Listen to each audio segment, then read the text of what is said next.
السلام علیکم ورحمۃ اللہ وبرکاتہ۔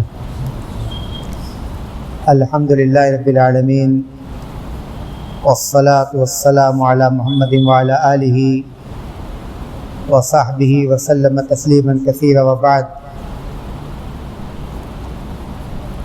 اسلامی بھائیوں، آج کی یہ نشست غزوہ احزاب یا جس کا دوسرا نام غزوہ خندق ہے،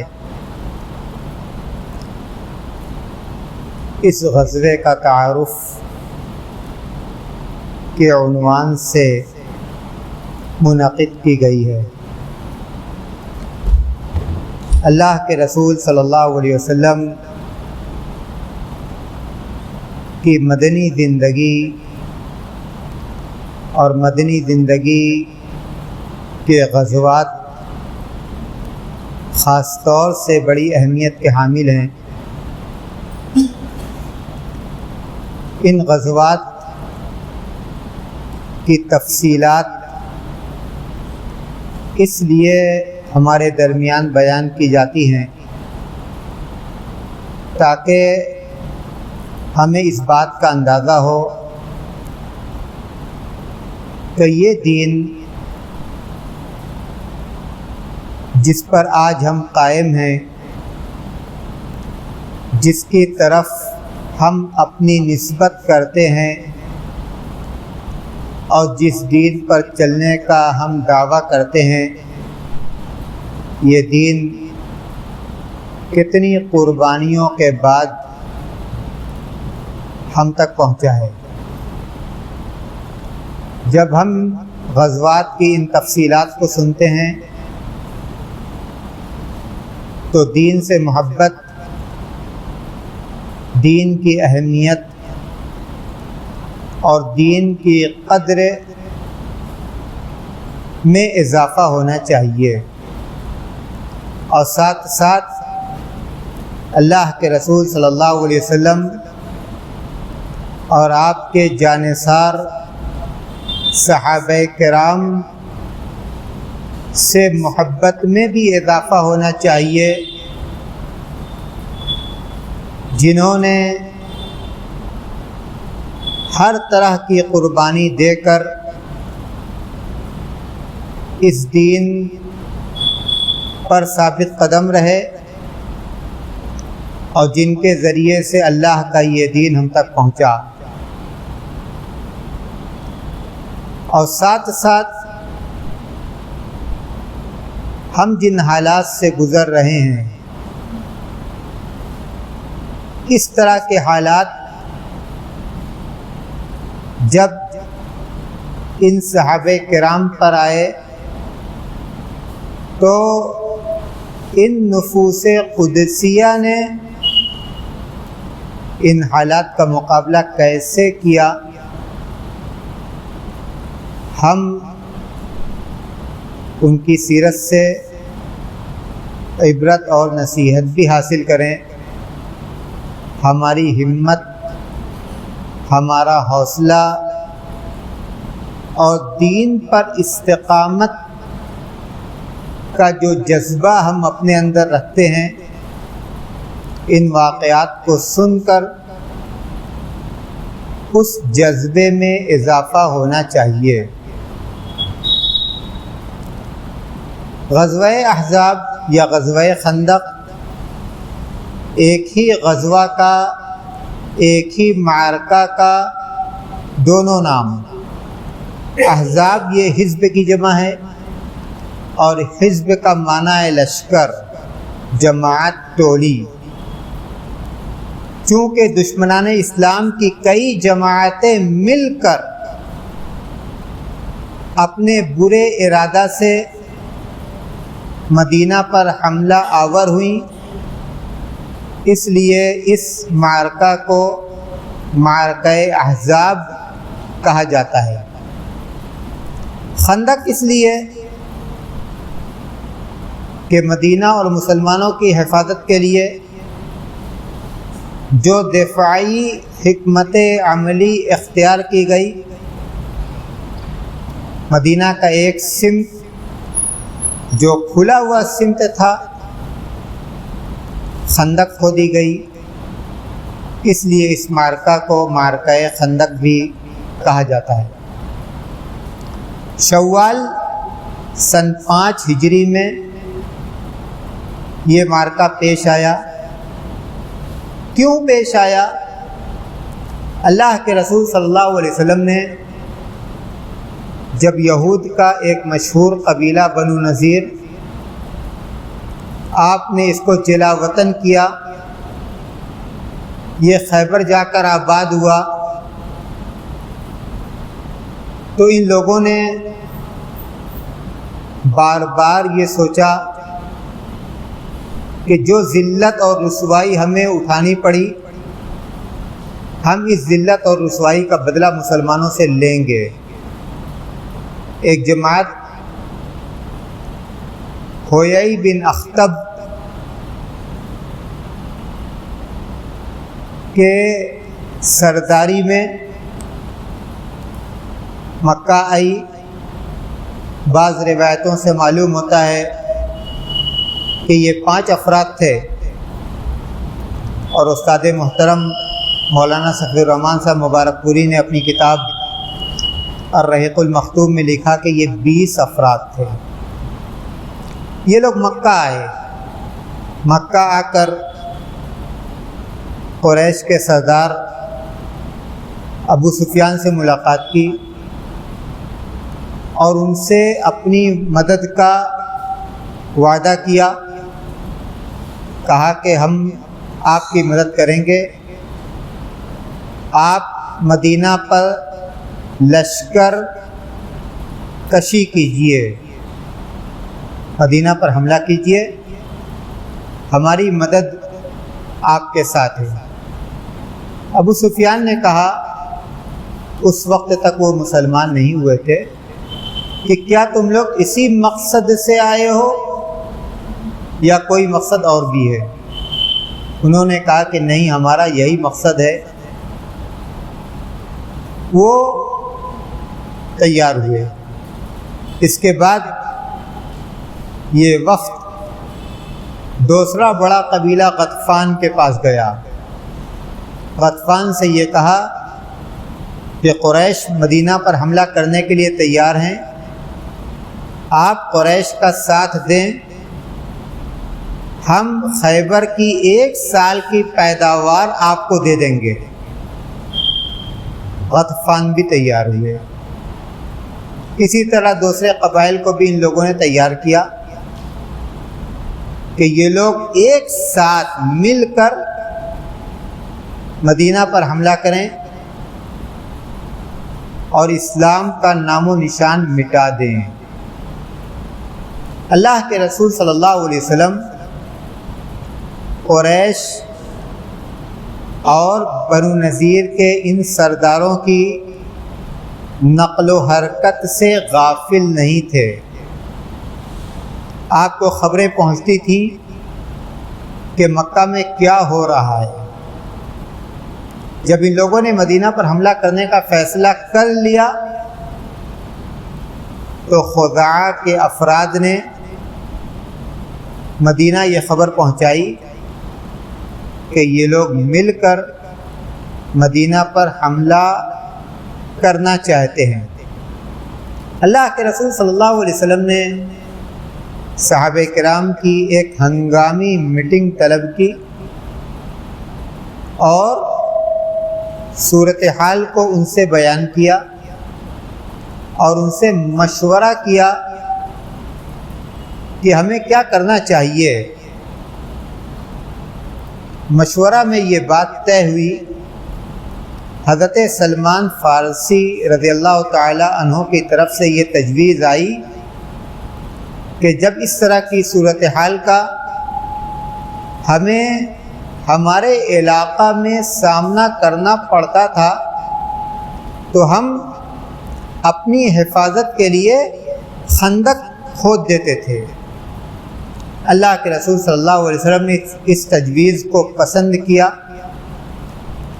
صحابہ کرام کے ساتھ نکلے تاکہ خندق کہاں سے کہاں تک کھودی جائے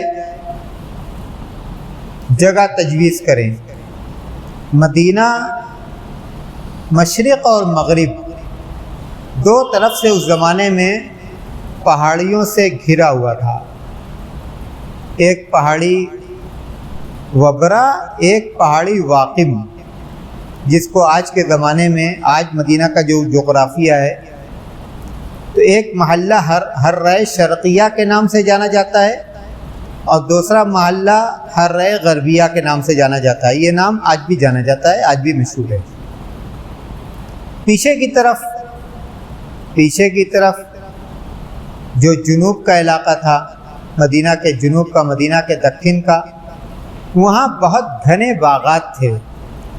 اس سمت سے حملہ کرنا یہ بہت مشکل تھا، تو تین طرف سے مدینہ گھیرا ہوا تھا، دو طرف سے پہاڑیوں سے، ایک طرف سے گھنے باغات سے۔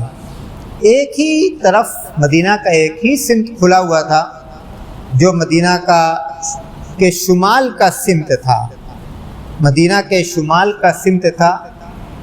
وہاں اللہ کے رسول صلی اللہ علیہ وسلم نے خندق کے لیے جگہ تجویز کی۔ جو جگہ تجویز کی گئی تو اس طرح سے تجویز کی گئی کہ پیچھے سلا پہاڑی اور آگے وہ علاقہ جہاں خندق کھودی جانی ہے۔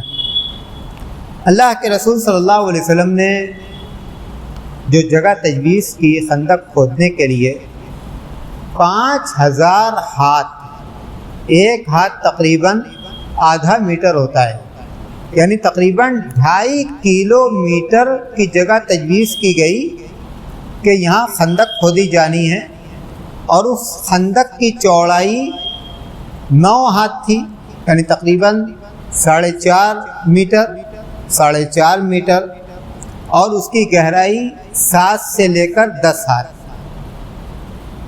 اللہ کے رسول صلی اللہ علیہ وسلم نے اس کام کو صحابہ کرام کے درمیان تقسیم کیا۔ ہر 10 صحابی کو 40 ہاتھ خندق کھودنے کا کام دیا گیا،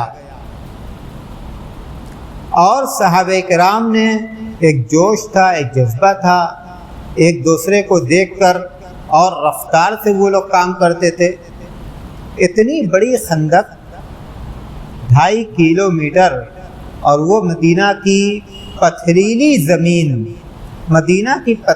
زمین، موسم اس وقت کا موسم انتہائی ٹھنڈا موسم تھا۔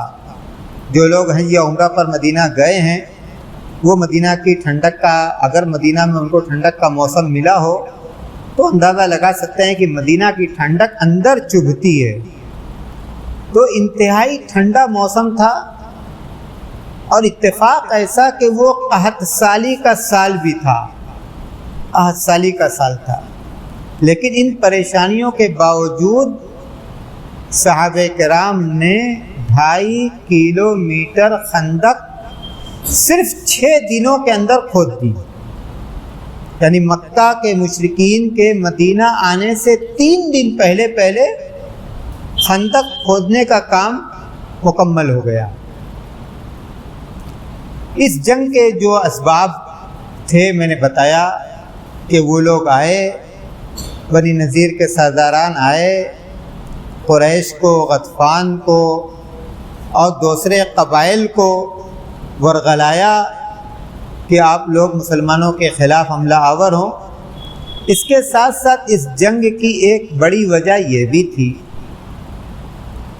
کہ جنگ احد کے موقع پر ابو سفیان نے یہ دھمکی دی تھی کہ آئندہ سال پھر ہمارا آپ سے مقابلہ ہوگا، ہم پھر آپ پر حملہ کریں گے۔ آنے والا سال قحط سالی کا سال تھا، وہ لوگ نہ آ سکے، تو جب بنو نذیر نے اپنی مدد کا ان سے وعدہ کیا اور ان کا ساتھ دینے کے لیے دوسرے قبائل کو تیار کر لیا، تو ان لوگوں نے یہ دیکھا کہ اس وعدے کے پورا کرنے کا یہ بہترین موقع ہمیں مل گیا۔ اب ہمیں چاہیے کہ ہم اس موقع سے فائدہ اٹھائیں، اس موقع کو نہ گنوائیں۔ تو یہ دونوں وجہ تھی اس جنگ کے واقع ہونے کی۔ اللہ کے رسول صلی اللہ علیہ وسلم نے صحابہ کرام کے درمیان کام تقسیم کیا۔ صحابہ کرام نے 6 دنوں کے اندر اندر اس خندق کو کھودا۔ خود اللہ کے رسول صلی اللہ علیہ وسلم خندق کھودنے کے اس عمل میں صحابہ کرام کے ساتھ برابر شریک تھے۔ ایسا نہیں تھا کہ اللہ کے رسول صلی اللہ علیہ وسلم نے صحابہ کرام کو کام بتلا دیا اور آپ کہیں آرام کر رہے ہوں، ایسا نہیں تھا، بلکہ جہاں صحابہ کرام سے کوئی چٹان، کوئی بڑا پتھر نہ ٹوٹ سکتا تھا، وہ اللہ کے رسول صلی اللہ علیہ وسلم کے پاس آتے تھے کہ یہ چٹان آ گئی، یہ پتھر آ گیا، یہ نہیں ٹوٹ رہا ہے۔ اللہ کے رسول صلی اللہ علیہ وسلم جاتے تھے اور آپ خود اس زمانے کے جو پتھر توڑنے کے جو ہتھیار تھے، اس ہتھیار کو لیتے تھے اور آپ جو ہے پتھر کو توڑتے تھے۔ حضرت جابر رضی اللہ تعالیٰ عنہ کہتے ہیں کہ ہم لوگ خندق کھود رہے تھے، ایک بڑا کالا پتھر آیا اور وہ نہیں ٹوٹ رہا تھا۔ ہم اللہ کے رسول صلی اللہ علیہ وسلم کے پاس آئے، ہم نے کہا کہ وہ پتھر نہیں ٹوٹ رہا ہے۔ اللہ کے رسول صلی اللہ علیہ وسلم ہمارے ساتھ واپس آئے، آپ نے اپنا کپڑا اونچا کیا، ہم نے یہ دیکھا کہ اللہ کے رسول صلی اللہ علیہ وسلم کا پورا پیٹ گرد و غبار سے اٹا ہوا ہے اور بھوک کی وجہ سے آپ نے اپنے پیٹ پر ایک پتھر باندھ رکھا ہے۔ اندازہ لگائیے کہ کیسا وہ وقت تھا، کتنی پریشانی کا وہ وقت تھا کہ صحابہ کرام بھوکے تھے، بھوک کی وجہ سے پیٹ پر پتھر باندھ کر اور اس سخت ترین جاڑے میں اور اتنا مشکل کام وہ صحابہ کرام کر رہے تھے۔ اللہ کے رسول صلی اللہ علیہ وسلم نے پھاوڑا لیا، آپ نے پتھر کو مارا، بسم اللہ کہہ کر پتھر کو مارا۔ حضرت جابر کہتے ہیں کہ وہ پورا پتھر جو ہم لوگوں سے نہیں ٹوٹ رہا تھا وہ بھربھرا کر چکنا چور ہو گیا۔ حضرت برا بن عازب کی روایت، حضرت برا بن عازب کہتے ہیں کہ ایک بڑا پتھر ہم سے نہیں ٹوٹ رہا تھا، ہم اللہ کے رسول صلی اللہ علیہ وسلم کے پاس آئے اور ہم نے یہ کہا کہ اللہ کے رسول وہ پتھر نکلا ہے، نہیں ٹوٹ رہا ہے۔ اللہ کے رسول صلی اللہ علیہ وسلم آئے، آپ نے پھاوڑا لیا، بسم اللہ کہا، ایک مرتبہ آپ نے مارا، پتھر کا ایک ٹکڑا ٹوٹا، ایک مرتبہ مارا، پتھر کا ایک ٹکڑا ٹوٹا۔ اللہ کے رسول صلی اللہ علیہ وسلم نے کہا اللہ اکبر، آپ نے کہا اللہ اکبر، مجھے شام کی کنجیاں دی گئی ہیں، ملک شام کی کنجیاں دی گئی ہیں اور میں وہاں کے سرخ محلوں کو دیکھ رہا ہوں۔ پھر اللہ کے رسول صلی اللہ علیہ وسلم نے کہا، پھر آپ نے دوسری مرتبہ مارا، پتھر کا ایک ٹکڑا اور ٹوٹا، آپ نے کہا کہ مجھے فارس کی کنجیاں دی گئی ہیں، میں مدائن کا قلعہ دیکھ رہا ہوں۔ پھر اللہ کے رسول صلی اللہ علیہ وسلم نے تیسری مرتبہ مارا، پتھر ٹوٹ گیا، آپ نے کہا کہ مجھے یمن کی کنجیاں دی گئی ہیں اور میں صنعاء کا فاٹک دیکھ رہا ہوں۔ تو یہ سارے معجزات اس وقت پیش آئے، اور بھی معجزے ہیں، اگر وقت ملا تو میں ان معجزوں کا بھی ذکر کروں گا۔ الغرض یہ کہ اللہ کے رسول صلی اللہ علیہ وسلم بنفس نفیس صحابہ کرام کے ساتھ خندق کھودنے کے اس کام میں شریک تھے، اور صرف شریک ہی نہیں تھے بلکہ اللہ کے رسول صلی اللہ علیہ وسلم صحابہ کرام کی ہمت افزائی کر رہے تھے، ان کو حوصلہ دے رہے تھے۔ اس موقع پر اللہ کے رسول صلی اللہ علیہ وسلم کی زبان مبارک پر یہ شعر تھا، اللہم لا عیش الا عیش الآخرہ فاغفر الانصار والمہاجرہ، اے اللہ حقیقی زندگی تو آخرت کی زندگی ہے، حقیقی زندگی تو آخرت کی زندگی ہے، تو مہاجر اور انصار کو معاف کر دے۔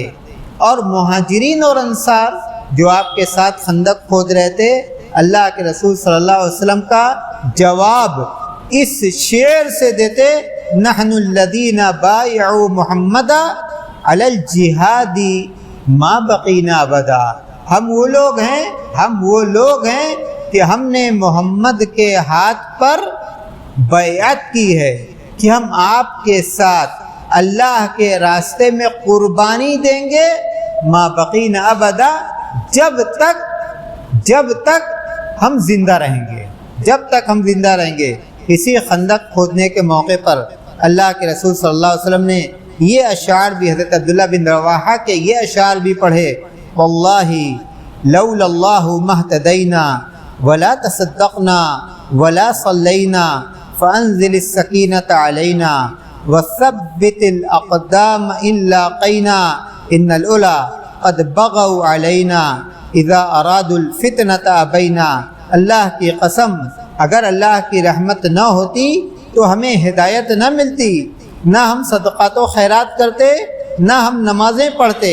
فانزل السکینۃ علینا، تو اے اللہ تو ہم پر سکون اور اطمینان نازل فرما، وثبت الاقدام ان لاقینا، اور جب دشمن سے ہمارا سامنا ہو تو ہمارے قدم کو ثابت قدم رکھ۔ ان العلا قد بغوا علینا، دشمنوں نے ہم پر حملہ کیا ہے۔ اذا ارادوا الفتنۃ ابینا، جب وہ فتنہ چاہیں گے، جب وہ یہ چاہیں گے کہ ہم دین سے پھر جائیں، ابینا، تو ہم ان کی اس بات کو نہیں مانیں گے، ہم ان کی اس پیشکش کا انکار کر دیں گے۔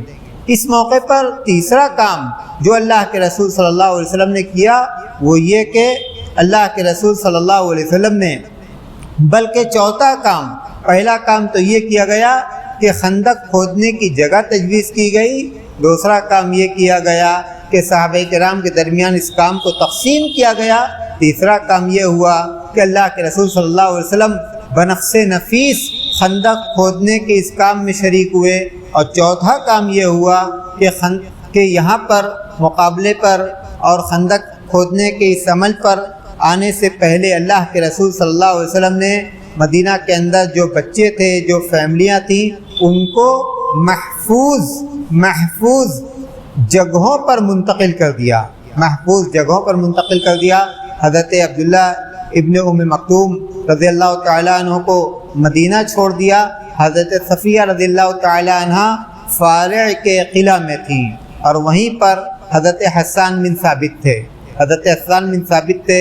بات تو آگے آئے گی، لیکن جب فارع کے قلعہ کی بات آئی تو میں یہ ذکر کر دوں کہ بنو قریظہ کے یہودیوں نے جب یہ ٹوہ لینا چاہا کہ کیا مدینہ میں کچھ مسلمان مرد باقی ہیں یا سب کے سب وہاں خندق کے کنارے ہیں، تو ایک یہودی فارع کے قلعہ کے ارد گرد چکر لگا رہا تھا۔ حضرت صفیہ نے دیکھا، حضرت صفیہ نے حضرت حسان سے کہا کہ اس کو قتل کر دو۔ حضرت حسان نے معذرت کی، حضرت صفیہ نکلی، حضرت صفیہ نے اس یہودی کو قتل کر دیا۔ یہ بہت بڑی حکمت عملی کا حصہ تھا۔ یہودی ڈر گئے، یہودی نے سمجھا کہ ایسا نہیں ہے کہ سارے کے سارے مسلمانوں نے مدینہ چھوڑ دیا یا یہ کہ اپنے بچوں کو تنہا چھوڑ دیا، بلکہ یہاں بھی مسلمان ہیں۔ تو اس طرح سے ان کے دل کے اندر خوف اور ڈر پیدا ہوا، اور مدینہ کے اندر جو فیملیاں تھیں ان فیملیوں کو نقصان پہنچانے کا اگر ان کا پہلے سے کوئی منصوبہ تھا تو اس منصوبے کو وہ پورا نہیں کر سکے، ان کے دل کے اندر خوف اور ڈر پیدا ہو گیا۔ مکہ کے مشرکین اسی راستے سے آئے جس راستے سے ان کو آنا تھا، یعنی جس طرف سے خندق کھودی گئی تھی وہ اسی طرف آئے۔ جب ان لوگوں نے خندق کو دیکھا تو وہ حیران رہ گئے، انہوں نے سوچا بھی نہیں تھا کہ مسلمان اس طرح سے خندق کھود کر اپنی حفاظت کا سامان کر لیں گے۔ بہرحال وہ لوگ آئے، قریش تھے، بنو سلیم کے لوگ تھے، بنو اسد کے لوگ تھے، قبیلہ غطفان کے لوگ تھے، بنو مرہ تھے اور اشجع تھے۔ اتنے سارے قبائل مل کر ایک ساتھ مدینہ آئے کہ مسلمانوں پر حملہ کریں گے۔ ان کی مجموعی تعداد تقریباً 10,000 تھی، اور ان کے قائد اعلیٰ ابو سفیان تھے۔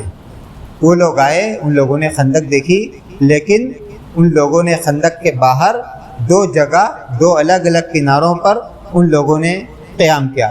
مسلمانوں کی تعداد جو خندق کے کنارے تھی وہ 3000 تھے. مہاجرین کا جھنڈا حضرت زید بن حارثہ کے ہاتھ میں تھا، انصار کا جھنڈا حضرت سعد بن عبادہ کے ہاتھ میں تھا، اور مسلمانوں کی قیادت اللہ کے رسول صلی اللہ علیہ وسلم خود کر رہے تھے. دوسری طرف کیا ہوا؟ وہ شخص جس نے قریش کو، غطفان کو اور دوسرے قبائل کو ورغلا کر اس جنگ پر آمادہ کیا، حیی بن اخطب، وہ بنو قریظہ کے پاس گیا. اور بنو قریظہ کے پاس جا کر بنو قریظہ کا جو سردار تھا کعب بن اسد سے یہ کہا کہ میں اتنا بڑا لشکر لے کر آیا ہوں، اب تم بھی ہم لوگوں کا ساتھ دو تاکہ ہم محمد کو اور محمد کے ماننے والوں کو جڑ سے اکھاڑ کر پھینک دیں، ان کا نام و نشان مٹا دیں. بنو قریظہ سے یہ کہا حیی بن اخطب نے کہ آج جو موقع ہمیں ملا ہے، اتنے سارے قبائل ایک ساتھ حملہ آور ہوئے ہیں، کبھی دوبارہ یہ موقع نہیں ملے گا، اور اگر تم نے ساتھ نہیں دیا تو زندگی بھر پچھتاؤ گے. پہلے تو بنو قریظہ کا جو سردار تھا اس نے انکار کیا، اس نے کہا کہ نہیں، ہم نے محمد سے ایک معاہدہ کیا ہے، ہم اس معاہدے کی خلاف ورزی نہیں کریں گے. لیکن حیی بن اخطب پیچھے لگا رہا، سمجھاتا رہا، یہاں تک کہ بنو قریظہ نے بھی اللہ کے رسول صلی اللہ علیہ وسلم سے اپنا معاہدہ توڑ دیا، اور وہ بھی دشمنان اسلام کا ساتھ دینے کے لیے آمادہ ہو گئے. اللہ کے رسول صلی اللہ علیہ وسلم کو اس کی آہٹ لگ گئی. اللہ کے رسول صلی اللہ علیہ وسلم نے چند صحابہ کرام کو بھیجا کہ جاؤ دیکھو واقعی بنو قریظہ نے معاہدہ توڑ دیا یا وہ معاہدہ پر قائم ہے. جب یہ لوگ آئے، بنو قریظہ سے بات کی، بنو قریظہ نے اللہ کے رسول صلی اللہ علیہ وسلم کو بہت برا بھلا کہا، گالیاں دیں، اور ان لوگوں نے یہ اندازہ کر لیا کہ واقعی بنو قریظہ کے لوگوں نے معاہدہ توڑ دیا. اگرچہ اللہ کے رسول صلی اللہ علیہ وسلم نے ان سے یہ کہا تھا، اللہ کے رسول صلی اللہ علیہ وسلم کی حکمت عملی دیکھیے، اللہ کے رسول صلی اللہ علیہ وسلم نے ان صحابہ کرام سے یہ کہا تھا کہ اگر بنو قریظہ اپنے معاہدہ پر قائم رہیں یا معاہدہ پر قائم ہو تو تم لوگ آ کر زور سے اس بات کو کہنا تاکہ صحابہ کرام مطمئن ہو جائیں، ان کے دل کے اندر جو ڈر ہے، جو خوف ہے، وہ ڈر اور خوف جاتا رہے، اور وہ یہ سمجھے کہ نہیں، پیچھے سے کوئی حملہ کرنے والا نہیں ہے، بنو قریظہ اپنے معاہدے پر قائم ہے. لیکن اگر بنو قریظہ نے معاہدہ توڑ دیا تو آ کر تم یہ بات مجھ سے اشارے میں کہنا.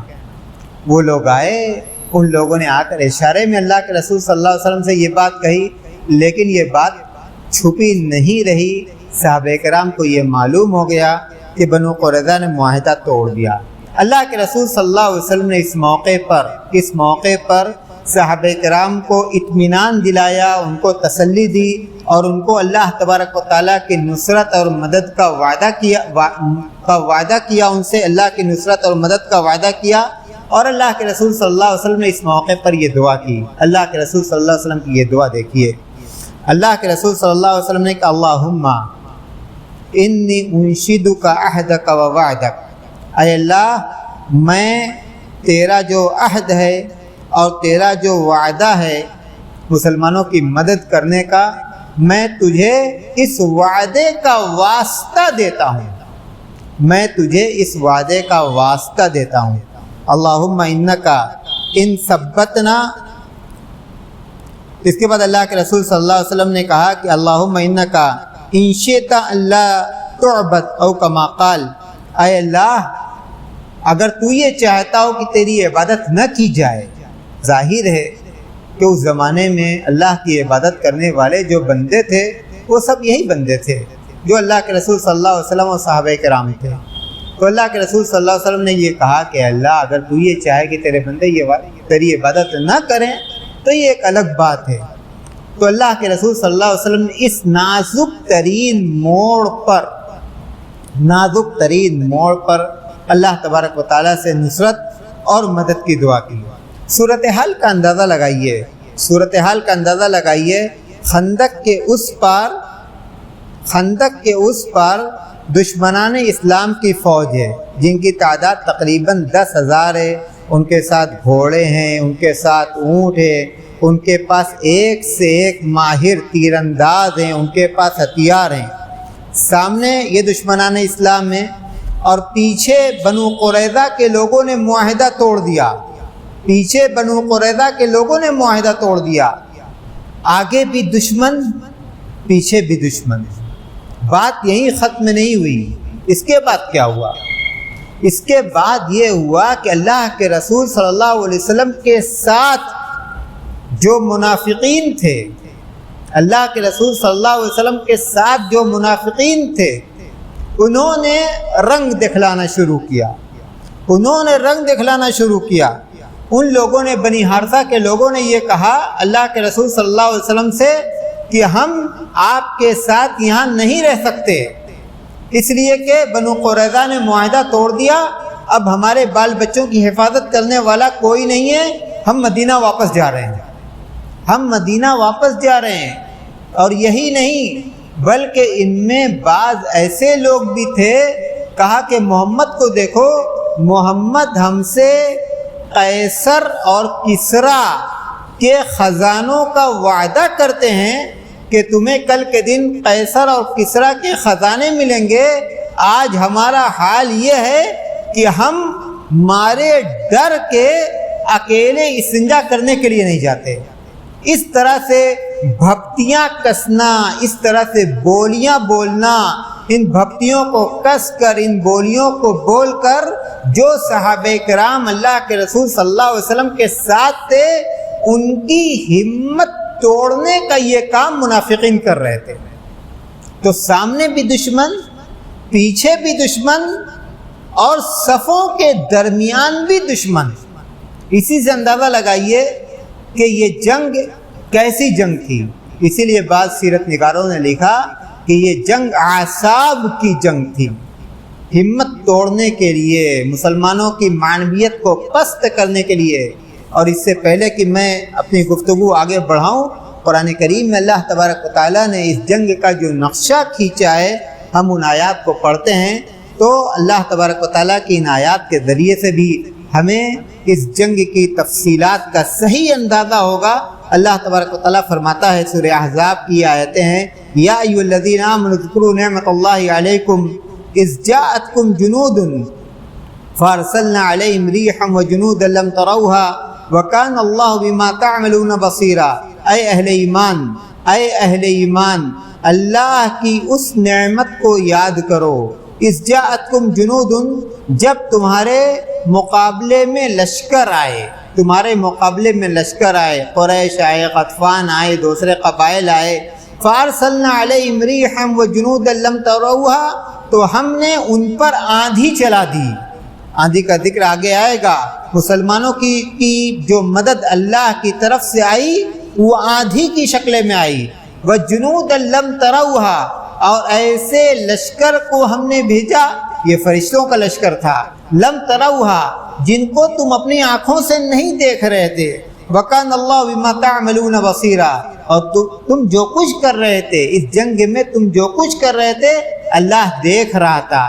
اذ جاءوکم من فوقکم ومن اسفل منکم، جب تمہارے دشمن اوپر سے آئے، مکہ سے آئے، اس جانب سے آئے، ومن اسفل منکم، اور نیچے سے آئے، یعنی بنو قریظہ کے لوگ پیچھے سے آئے، وَإِذْ الابصار، اور منظر اور حالات اتنے خوفناک، اِذْ الابصار، نگاہیں پتھرا گئیں۔ جب آدمی بہت زیادہ خوف میں مبتلا ہوتا ہے تو اس کو سامنے کی چیز بھی سجائی نہیں دیتی۔ اسی بات کو اللہ نے کہا کہ وَإِذْ الابصار، نگاہیں پتھرا گئیں، وَبَلَغَتِ الْقُلُوبُ الْحَنَاجِرَ، اور خوف کی وجہ سے تمہارے کلیجے تمہارے منہ کو آ گئے، وَتَظُنُّونَ بِاللَّهِ الظُّنُونَا، اور تم اللہ تبارک و تعالیٰ کے بارے میں طرح طرح کے گمان میں مبتلا ہو گئے۔ کہ معلوم نہیں ہمارا کیا ہوگا، اس جنگ میں ہمیں فتح ملے گی کہ فتح نہیں ملے گی، ہمارے بال بچوں کا کیا ہوگا، کیسے ان کی حفاظت ہوگی، طرح طرح کا گمان۔ ہنالک ابتلی المؤمنون وزلزلوا زلزالا شدیدا، اللہ کہتا ہے کہ اس موقع پر اللہ تبارک و تعالیٰ کے ذریعے سے مومنوں کی خوب آزمائش ہوئی۔ یہ آزمائش ہوئی کہ کون اپنے ایمان کے اندر سچا ہے اور کون اس جماعت میں منافق ہے۔ وزلزلوا زلزالا شدیدا، اور ان کو اچھی طرح سے جھنجھوڑ دیا گیا۔ وَإِذْ يَقُولُ الْمُنَافِقُونَ وَالَّذِينَ فِي قُلُوبِهِم مَّرَضٌ مَّا وَعَدَنَا اللَّهُ وَرَسُولُهُ إِلَّا غُرُورًا، جب منافقوں نے یہ کہا وَالَّذِينَ فِي قُلُوبِهِم مَّرَضٌ، اور جن کے دل میں روگ تھا، دین کی محبت نہیں تھی، مَّا وَعَدَنَا اللَّهُ وَرَسُولُهُ إِلَّا غُرُورًا، اللہ اور اس کے رسول نے ہم سے جس مدد کا وعدہ کیا ہے یہ بالکل جھوٹا وعدہ ہے۔ وَإِذْ قَالَتْ طَائِفَةٌ مِّنْهُمْ يَا أَهْلَ يَثْرِبَ لَا مُقَامَ لَكُمْ، اور جب ان میں سے ہی ایک جماعت نے یہ کہا کہ اے مدینہ والوں، لا مقام لکم، اب یہ تمہارے ٹھہرنے کی جگہ نہیں ہے، تمہیں یہاں نہیں رہنا چاہیے، اس لیے کہ پیچھے بھی دشمن ہیں، سامنے بھی دشمن ہے، فرجعوا، واپس چلو، مدینہ لوٹ جاؤ۔ وَيَسْتَأْذِنُ فَرِيقٌ مِّنْهُمُ النَّبِيَّ، اور ان میں سے ایک جماعت بنو حارثہ کے لوگ تھے، اللہ کے رسول صلی اللہ علیہ وسلم سے واپس جانے کی اجازت طلب کر رہے تھے۔ یقولون ان بیوتنا عورا، کہتے تھے کہ ہمارے جو گھر ہیں وہ بالکل ننگے ہیں، غیر محفوظ ہیں، وہاں کوئی حفاظت کرنے والا نہیں ہے۔ اللہ نے فرمایا کہ وما ہی بعورا، حقیقت ایسی نہیں تھی، ان کے گھر غیر محفوظ نہیں تھے۔ ان یریدون الا فرارا، بس وہ اس مورچہ کو چھوڑ کر بھاگنا چاہتے تھے، اسی لیے انہوں نے یہ بات کہی۔ وَلَوْ دُخِلَتْ عَلَيْهِمْ مِنْ أَقْطَارِهَا ثُمَّ سُئِلُوا الْفِتْنَةَ لَأَتَوْهَا، اگر یہ مشرکین مدینہ کے کناروں سے ان پر آ جاتے، ثُمَّ سُئِلُوا الْفِتْنَةَ، اور پھر ان سے کفر کی طرف لوٹنے کا مطالبہ کرتے، لَأَتَوْهَا، تو یہ کفر کر بیٹھتے۔ حقیقت میں مومن نہیں تھے، منافق تھے، تو اپنے کفر کا اظہار کر جاتے۔ وما تلبثوا بها الا یسیرا، اور وہ اس کام کے لیے ذرا سا بھی نہ رکتے۔ وَلَقَدْ كَانُوا عَاهَدُوا اللَّهَ مِن قَبْلُ، حالانکہ ان لوگوں نے اس سے پہلے اللہ سے وعدہ کیا تھا۔ کیا وعدہ کیا تھا؟ لا يولون الادبار، کہ وہ پیٹھ پھیر کر نہیں بھاگیں گے۔ غزوہ احد کے موقع پر ان لوگوں نے وعدہ کیا تھا کہ پیٹھ پھیر کر نہیں بھاگیں گے۔ وَكَانَ عَهْدُ اللَّهِ مَسْئُولًا، اور اللہ تبارک و تعالیٰ سے کیا گیا وعدہ پوچھا جائے گا۔ ایک آیت اور پڑھتا ہوں، آگے اللہ تبارک و تعالیٰ نے اس موقع پر مومنین کا جو کردار تھا اس کردار کو اللہ نے بیان کیا۔ اللہ نے کہا کہ وَلَمَّا رَأَى الْمُؤْمِنُونَ الْأَحْزَابَ قَالُوا هَذَا مَا وَعَدَنَا اللَّهُ وَرَسُولُهُ، اور جب مومنوں نے دشمنوں کی جماعت کو دیکھا، قَالُوا هَذَا مَا وَعَدَنَا اللَّهُ وَرَسُولُهُ، انہوں نے کہا کہ یہی تو وہ موقع ہے، یہی تو وہ جنگ ہے جس کا اللہ اور اس کے رسول نے ہم سے وعدہ کیا ہے۔ وَصَدَقَ اللَّهُ وَرَسُولُهُ، اور اللہ اور اس کے رسول نے جو کہا وہ سچ کہا۔ وَمَا زَادَهُمْ إِلَّا إِيمَانًا وَتَسْلِيمًا، اور اس موقف نے، اس معرکہ نے ان کے ایمان میں اور ان کے جذبہ فرما برداری میں اور اضافہ کر دیا۔ ایسا نہیں ہوا کہ اس طرح کے حالات کو وہ دیکھ کر ہمت ہار جاتے، اس طرح کے حالات کو دیکھ کر اللہ پر ان کا جو یقین ہے اس یقین کے اندر زلزلہ پیدا ہو جاتا، اس یقین کے اندر کسی بھی طرح سے کوئی کمی آ جاتی۔ بالکل ایسا نہیں ہوا، بلکہ ان کے ایمان میں اور ان کے یقین میں اور زیادہ اضافہ ہو گیا۔ اسی موقع پر جب اللہ کے رسول صلی اللہ علیہ وسلم نے اس طرح کی صورتحال کو دیکھا کہ دشمن سامنے بھی ہیں، دشمن پیچھے بھی ہیں، دشمن اپنے درمیان بھی ہیں، تو اللہ کے رسول صلی اللہ علیہ وسلم نے جنگی حکمت عملی کے طور پر حضرت سعد بن معاذ اور حضرت سعد بن عبادہ سے یہ مشورہ کیا کہ کیوں نہ مشرکین کے ساتھ جو غطفان کے لوگ آئے ہیں ان سے مصالحت کر لی جائے، وہ مشرکین کا ساتھ چھوڑ دیں، اس سے ان کی طاقت کمزور ہو جائے گی۔ جب یہ بات اللہ کے رسول صلی اللہ علیہ وسلم نے مدینہ کے دو بڑے قبیلے اوس اور خزرج ان کے سرداروں کے سامنے رکھی، تو ان لوگوں کا ایمان دیکھیے، جس ایمان کا اللہ نے یہاں ذکر کیا، اسی ایمان کی یہ مثال۔ ان لوگوں نے یہ کہا کہ اللہ کے رسول، آپ یہ بات جو ہم سے کہتے ہیں، اگر یہ اللہ کا حکم ہے تو ہم اس کے لیے تیار ہیں، لیکن اگر یہ اللہ کا حکم نہیں ہے، یہ جنگی حکمت عملی کا ایک حصہ ہے، تو آپ یہ بتائیے کہ کل جب ہم مشرک تھے تو ہم نے مدینہ کی پیداوار کا معمولی حصہ بھی ان لوگوں کو نہیں دیا۔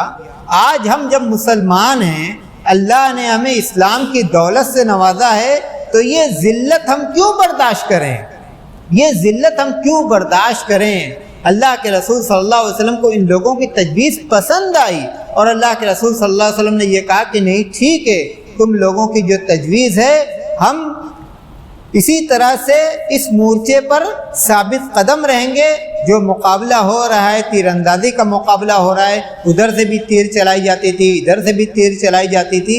یہ چونکہ وہ خندق پار کر کے آ نہیں سکتے تھے تو تیر چلاتے تھے، اور مسلمان جو تیر انداز تھے وہ بھی تیر اندازی کے ذریعے سے ان کا مقابلہ کرتے تھے۔ ایک موقع پر بہت زور کا ان کے تیر اندازوں نے حملہ کیا، اور مسلمان اس حملے میں مصروف ہوئے، اور اس حملے کی وجہ سے اللہ کے رسول صلی اللہ علیہ وسلم اور صحابہ کرام کی بعض نمازیں فوت ہوئیں، جن میں عصر کی نماز خاص طور سے۔ صحیح مسلم کی روایت، اللہ کے رسول صلی اللہ علیہ وسلم نے بد دعا کی۔ اللہ کے رسول نے کہا کہ اللہ تبارک و تعالیٰ ان کے گھروں کو اور ان کی قبروں کو آگ سے بھر دے۔ نماز کی اہمیت دیکھیے، جنگ کا میدان ہے، مشرک سامنے ہیں، دشمن سے مقابلہ ہے، اس کے بعد بھی نماز کی اتنی فکر ہے کہ نماز فوت ہوئی تو اللہ کے رسول نے بد دعا کی۔ آپ نے کہا کہ شغلونا عن الصلاۃ الوسطی، ان لوگوں نے ہمیں عصر کی نماز سے غافل کر دیا۔ اللہ تبارک و تعالیٰ ان کے گھروں کو اور ان کی قبروں کو آگ سے بھر دے۔ اسی موقع پر حضرت سعد بن معاذ رضی اللہ تعالیٰ عنہ، ایک تیر ان کو لگی اور وہ زخمی ہوئے۔ بعض صحابہ کرام اس غزوے میں شہید بھی ہوئے، اور بعض مشرکین جہنم رسید بھی ہوئے، جن میں نوفل بن معاویہ تھا، جس کو صحابہ کرام نے پتھر پھینک کر مار ڈالا۔ ان میں عمرو بن بدھ تھا، جس کو حضرت علی رضی اللہ تعالیٰ عنہ نے قتل کیا۔ الغرض یہ کہ یہ محاصرہ چلتا رہا، اللہ تبارک و تعالیٰ کی مدد آنی شروع ہوئی۔ دیکھیے اللہ تبارک و تعالیٰ اپنے بندوں کی کس طرح سے مدد کرتا ہے۔ سب سے پہلے نعیم بن مسعود اشجعی، حضرت نعیم بن مسعود اشجعی مسلمان ہوئے۔ ان کے اسلام لانے کی خبر نہ بنو قریظہ کو تھی، اور نہ ان کے اسلام لانے کی خبر مشرکین کو تھی۔ اللہ کے رسول صلی اللہ علیہ وسلم کے پاس آئے، کہا کہ اللہ کے رسول، میں مسلمان ہو گیا، میرے لائق کوئی کام ہو آپ بتائیے۔ اللہ کے رسول صلی اللہ علیہ وسلم نے کہا کہ الحرب خدعہ، جنگ تو حکمت عملی کا نام ہے، تدبیر کا نام ہے، تو اب تم تدبیر کرو کہ کسی طرح سے ان لوگوں کے درمیان پھوٹ پڑ جائے۔ حضرت نعیم بن مسعود انتہائی ذہین اور انتہائی محبوب اور بڑے معزز، پہلے بنو قریظہ کے پاس گئے۔ بنو قریظہ کے لوگوں سے یہ کہا، دیکھیے حکمت عملی دیکھیے، بنو قریظہ کے لوگوں سے یہ کہا کہ یہ قریش، یہ غطفان، یہ اشجع، یہ مرہ، یہ اسد، یہ لوگ باہر سے آئے ہیں اور مدینہ پر حملہ کر رہے ہیں۔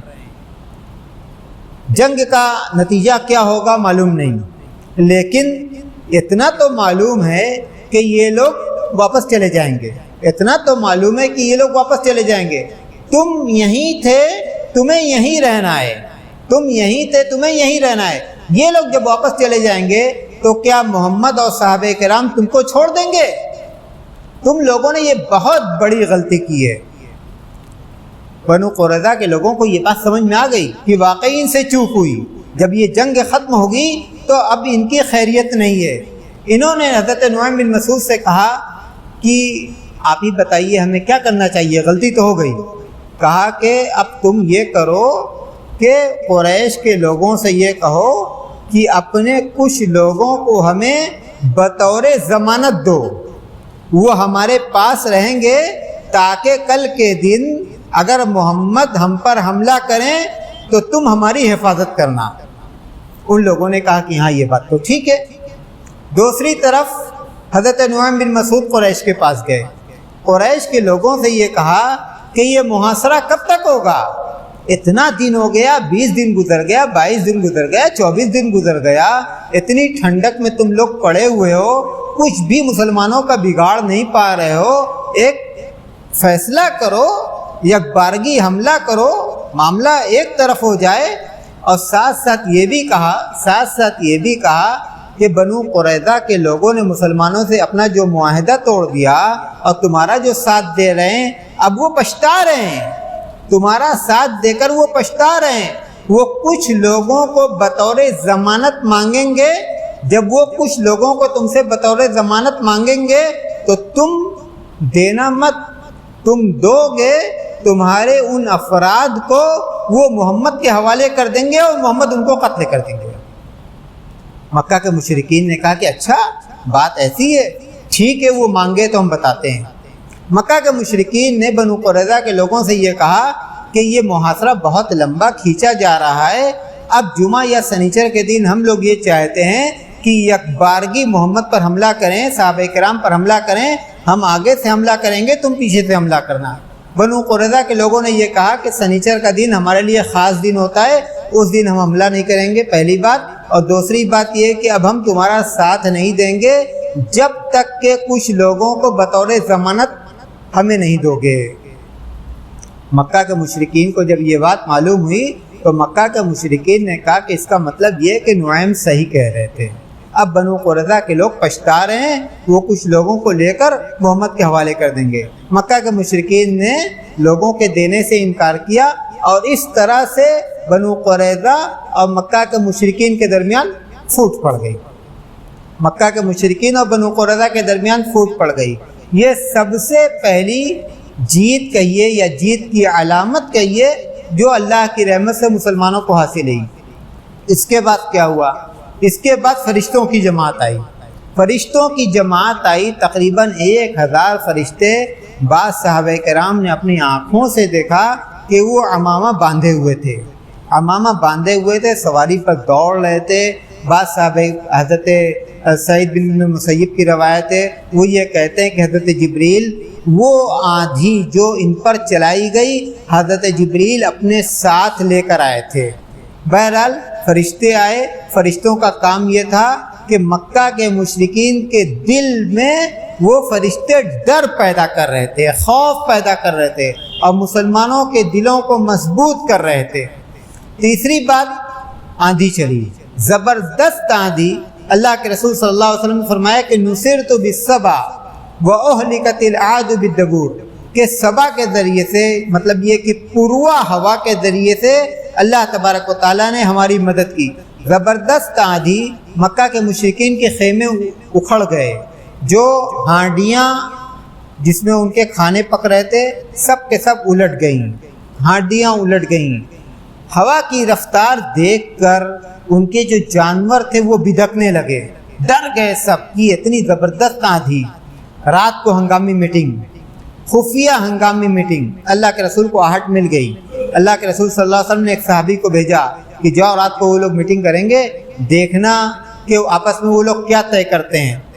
جب اندھیرا ہو گیا ان لوگوں کی میٹنگ شروع ہوئی تو ابو سفیان نے پہلے یہ کہا کہ ہر آدمی اپنا پڑوسی دیکھ لے، کہیں ایسا نہ ہو کہ ہمارے درمیان محمد کا کوئی آدمی موجود ہو اور ہماری وہ بات محمد تک پہنچا دے۔ صحابہ کرام کتنے ہوشیار تھے، اس سے پہلے کہ ان سے کوئی پوچھتا انہوں نے اپنے پڑوسی کا ہاتھ پکڑا، جو شخص ان کے بغل میں بیٹھا ہوا تھا اس کا ہاتھ پکڑا، کہا تم کون ہو؟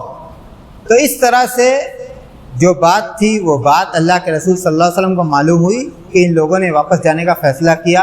قرآن کریم کی آیت کریمہ میں نے پڑھی کہ اللہ تبارک و تعالیٰ نے فرمایا کہ ان لوگوں کو ناکام اور نامراد واپس بھیج دیا گیا، جنگ ختم ہو گئی۔ اللہ کے رسول صلی اللہ علیہ وسلم صحابہ کرام کے ساتھ مدینہ لوٹے۔ چند منٹ اور آپ لوگوں کو لوں گا اس لیے کہ اس کا ایک حصہ بنو قریظہ بھی ہے۔ اللہ کے رسول صلی اللہ علیہ وسلم صحابہ کرام کے ساتھ مدینہ لوٹے۔ ظہر کی نماز کا وقت تھا، حضرت ام سلمہ رضی اللہ تعالیٰ عنہا کا حجرہ تھا۔ اللہ کے رسول صلی اللہ علیہ وسلم غسل کر رہے تھے، حضرت جبریل آئے۔ حضرت جبریل نے کہا کہ آپ لوگوں نے کپڑے اتار دیے، آپ لوگوں نے ہتھیار رکھ دیے، ابھی ہم نے ہتھیار نہیں رکھے ہیں، چلیے بنو قریظہ کی طرف چلتے ہیں۔ اللہ کے رسول صلی اللہ علیہ وسلم نے اعلان کیا صحابہ کرام کے درمیان کہ سب لوگ عصر کی نماز بنو قریظہ میں پڑھنا۔ بنو قریظہ میں نے بتایا مدینہ میں ہی آباد تھے، مدینہ کے پیچھے کے علاقے میں یہ لوگ آباد تھے۔ صحابہ کرام بنو قریظہ پہنچنا شروع ہوئے۔ بنو قریظہ پہنچ کر بنو قریظہ کے قلعے کا محاصرہ کیا گیا۔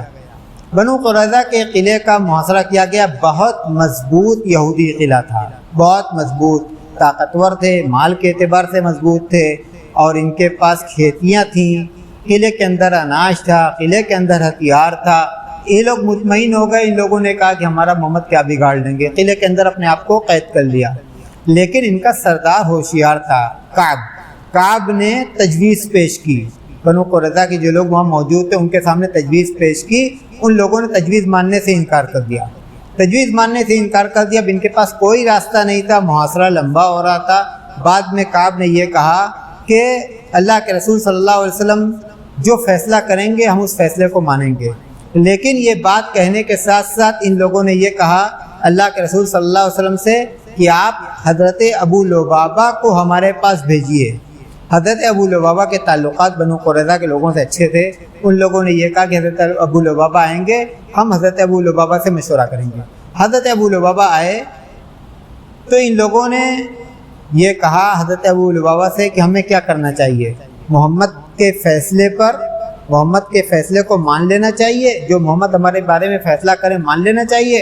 حضرت ابو لبابہ نے کہا کہ ہاں مان لینا چاہیے، لیکن ساتھ ساتھ حضرت ابو لبابہ نے حلق کی طرف اشارہ کر دیا، حلق کی طرف اشارہ کر دیا کہ تم سب لوگ قتل کر دیے جاؤ گے۔ حضرت ابو لبابہ کو فوراً اپنی غلطی کا احساس ہو گیا۔ دیکھیے صحابہ کرام، فوراً اپنی غلطی کا احساس ہو گیا، واپس اللہ کے رسول کے پاس نہیں آئے، سیدھے مسجد نبوی گئے، مسجد نبوی جا کر اپنے آپ کو ایک کھمبے سے باندھ لیا۔ اللہ کے رسول حضرت ابو لبابہ کا انتظار کر رہے ہیں کہ ابو لبابہ اب آئیں گے، ابو لبابہ تب آئیں گے۔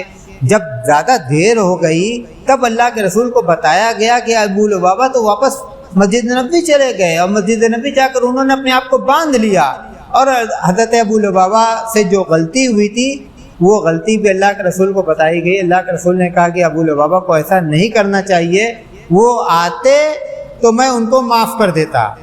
اللہ کے رسول تو رحمت للعالمین تھے، اللہ کے رسول نے کہا کہ ابو لبابہ میرے پاس آتے تو میں ان کو معاف کر دیتا، لیکن اب ان کا معاملہ اللہ کے حوالے ہے۔ حضرت ابو لبابہ بعض سیرت کی روایتوں میں آتا ہے کہ 6 دنوں تک اسی طرح سے اس کھمبے میں بندھے ہوئے تھے۔ نماز کا وقت ہوتا تھا تو ان کی بیوی آتی تھی، ان کو کھولتی تھی، نماز پڑھتے تھے، نماز کے بعد پھر اسی طرح ان کی بیوی ان کو باندھ دیتی تھی، جیسے میاں ویسے بیوی۔ 6 دنوں تک اسی طرح حضرت ابو لبابہ بندھے ہوئے تھے، اس کے بعد ان کی توبہ قبول ہوئی۔ اللہ کے رسول صلی اللہ علیہ وسلم جب بنو قریظہ کے لوگوں نے یہ فیصلہ کیا کہ ہم محمد ہمارے بارے میں جو فیصلہ کریں گے ہم اس فیصلے کو مان لیں گے۔ بنو قریظہ کے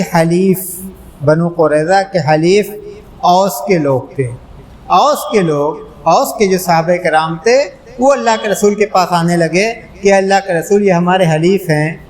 خزرج کے حلیف بنو قینوقا تھے، یہود کا ایک مشہور قبیلہ بنو قینوقا۔